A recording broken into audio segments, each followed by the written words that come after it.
बहुत साल पहले मथुरा में कंस नाम का एक क्रूर राजा राज करता था। उसकी आंखों में सत्ता का घमंड और दिल में निर्दयता भरी हुई थी। उसे भविष्यवाणी हुई थी कि उसकी बहन देवकी का 8वां बच्चा उसका अंत कर देगा।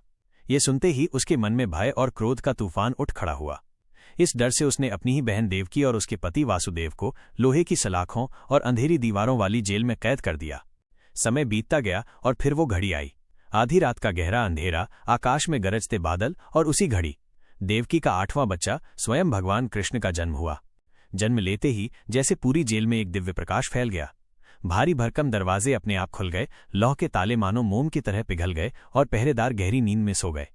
वासुदेव ने नन्हे कृष्ण को अपनी बाहों में उठाया, चेहरे पर प्रेम और श्रद्धा का भाव लिए गोकुल की ओर चल पड़े। रास्ते में यमुना नदी उफन रही थी। लहरें मानो आकाश को छूने को आतुर थीं। पर जैसे ही वासुदेव ने कदम रखा, यमुना अपने आप 2 हिस्सों में बट गई, मानो भगवान के लिए स्वयं रास्ता बना रही हो। वासुदेव ने कृष्ण को नंद और यशोदा के घर सुरक्षित पहुंचा दिया, उनकी गोद में ये अनमोल रत्न सौंपते हुए, और वहां की नवजात बेटी को लेकर वापस मथुरा लौट आए।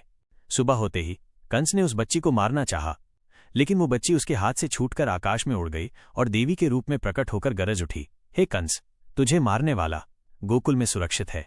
और इस तरह कृष्ण गोकुल में बड़े हुए, अपने मधुर स्वभाव और दिव्य लीलाओं से सबके हृदय जीतते हुए अंततः कंस का वध किया और मथुरा के लोगों को उसके अत्याचार से मुक्ति दिलाई।